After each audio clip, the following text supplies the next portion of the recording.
প্রয়োজনে ধর্মঘটের পথে হাঁটবেন সরকারি হাসপাতালের নার্সরা। এবার বেতন বৈষম্য নিয়ে প্রতিবাদে নামতে চলেছেন হাসপাতালের নার্সরা। আগামী 19শে ডিসেম্বর সল্টলেকের করুণাময়ী বাস স্ট্যান্ডে জমায়েত করতে চলেছে নার্সেস ইউনিটি। নার্সেস ইউনিটির সম্পাদক এদিন সাংবাদিকদের বলেন, আমরা রাজ্য সরকারের স্বাস্থ্যমন্ত্রী এবং হাইকোর্টের নির্দেশ হওয়ার পরেও আমাদের দাবি অধরাই থেকে গেছে। আমাদের বেতন বৈষম্য দূর হয়নি। এই বেতন বৈষম্যের বিরুদ্ধে সোচ্চার হতেই জমায়েত এবং মিছিল যাবে স্বাস্থ্য ভবন পর্যন্ত, তারপর ডেপুটেশন দেওয়া হবে। নার্সেস ইউনিটির নেতৃত্বে আগামী 19শে ডিসেম্বর করুণাময়ী বাস স্ট্যান্ডে দুপুর 1টা থেকে নার্সদের জমায়েত এবং তারপরে একটি মিছিল আছে স্বাস্থ্য ভবন পর্যন্ত।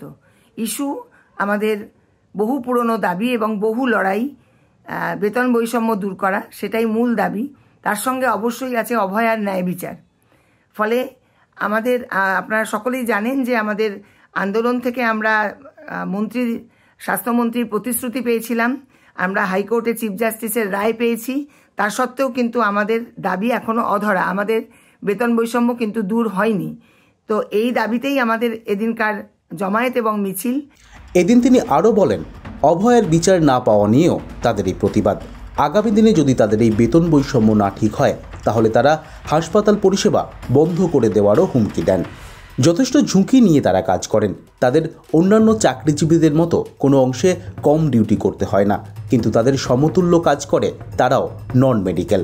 কিন্তু তারা নার্সদের থেকে বেতন থেকে শুরু করে অনেক সুযোগ সুবিধা পান।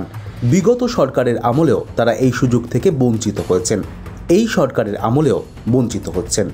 এই বেতন বৈষম্য অবিলম্বে নিরসন করতে হবে। ব্যুরো রিপোর্ট, বাংলা এখন।